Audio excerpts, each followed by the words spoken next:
If you're working in your outdoor studio like I am on my veranda, remember that plates, just like glass, don't like to be cold. So these have been sitting on my bathroom floor warming up, so I can do this video but also start making some crockery for one of my next projects that I have in mind. So warm up your plates. It could be in the microwave for a couple of minutes or a minute, depending on what the crockery is. Heated floors, near a heater, somewhere warm to warm it up. Now my process, well, it's more of a routine really, for cutting up plates, and this is the aim. Plates will do whatever the hell they want when you go to cut them. So I aim to cut it in half, then cut it in half, then cut it in half, cut this bit off, and then slice off the edges of the plates. So that's vaguely a rough guide to the process. The other thing you want to do when you're testing your plates or deciding what to do with your plates is test for crazing, which is scribble over the part of the plate with a texter or a Sharpie, and then try to remove the colouring in. And as you can see, it's all removed really well. If it was crazed, you'll see it and you'll go, oh, definitely can't use this outside. You might like to leave it for inside only, but outside, if it got frozen or too hot, it'll start to crack and fall off. So let's have a look at how well the plan of my routine goes. So I always start with my leponets.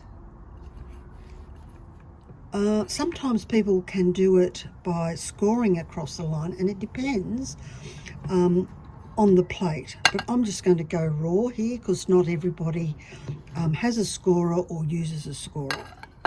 So we just go on the end here, keep fingers crossed that we vaguely go in half. And you can see what I mean by vaguely go in half. And then we come back and we do cut this bit in half. So I'm just using the bit in my hand. Then I cut it in half again. And then in half again. Okay. These are great for cutting the bottom off the plate. So I have it so that the scissors are pointing in that direction and not that direction.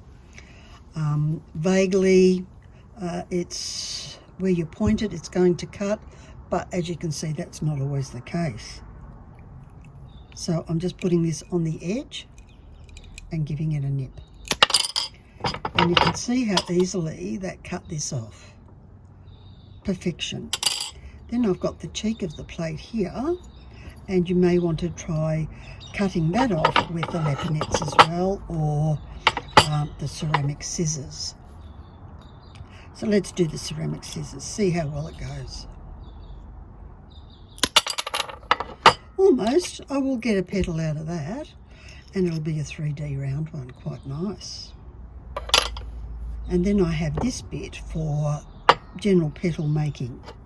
So we can cut those in half, whichever pliers suits you best. And you can see how nicely these ceramic scissors cut. So I'll cut off the bottom of the cheek.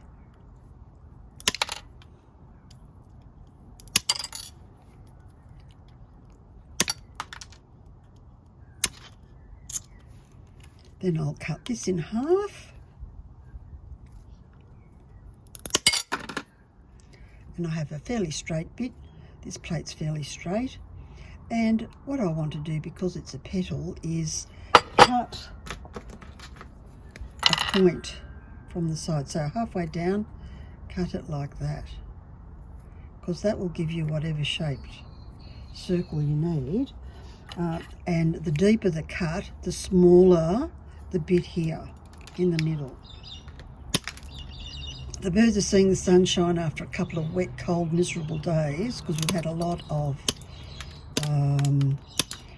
morning fog, and it's taken ages for it to lift. So fairly miserable. And the birds are all out having a lovely time today. Yeah, rosellas everywhere. I'm so lucky. So now I have this lovely shaped petal. And I'll get a few of those out of this plate.